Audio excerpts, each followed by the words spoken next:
Car भक्तजनों, इस video में सुनेंगे कार्तिक मास महात्म कथा का 20वां अध्याय,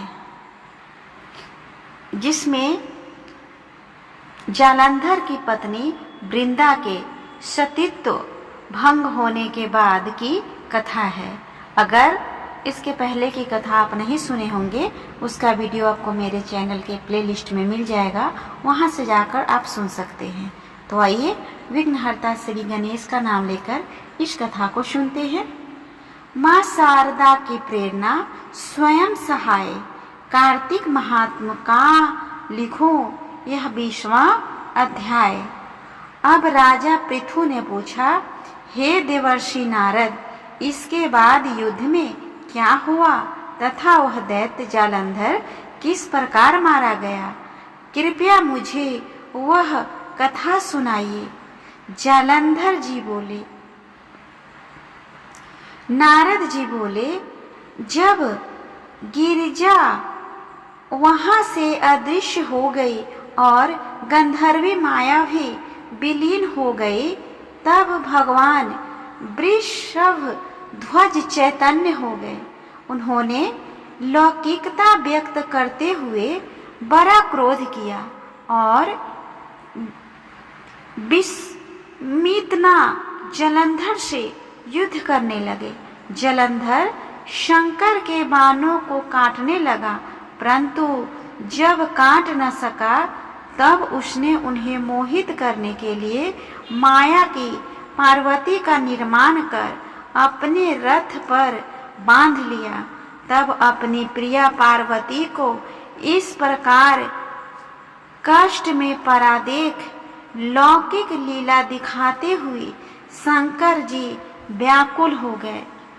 शंकर जी ने भयंकर रौद्र रूप धारण कर लिया। अब उनके रौद्र रूप को देख कोई भी दैत्य उनके सामने खड़ा होने में समर्थ न हो सका, और जब भागने छिपने लगे, यहाँ तक कि शुंभ निशुंभ भी समर्थ न हो सके। शिवजी ने उस शुंभ निशुंभ को शाप देकर बड़ा धिक्कारा और कहा, तुम दोनों ने मेरा बड़ा अपराध किया है। तुम युद्ध से भागते हो, भागते ही मारना पाप है। इससे मैं तुम्हें वह नहीं मारूंगा, परंतु गौरी तुमको अवश्य ही मारेगी। शिवजी का ऐसा कहने पर सागर पुत्र जालंधर क्रोध से अग्नि के समान प्रज्वलित हो उठा। उसने शिवजी पर घोर बाण बरसाकर धरती पर अंधकार कर दिया। तब वह दैत्य की ऐसी चेष्टा देखकर शंकर जी बड़े क्रोधित हुए तथा उन्होंने अपने चरणांगुष्ठ से बनाए हुए सुदर्शन चक्र को चलाकर उसका सिर काट लिया। यह प्रचंड शब्द के साथ उसका सिर पृथ्वी पर गिर पड़ा और अंजन पर्वत के समान उसके शरीर के 2 खंड हो गए। उसके रुधिर से संग्राम भूमि व्याप्त हो गई।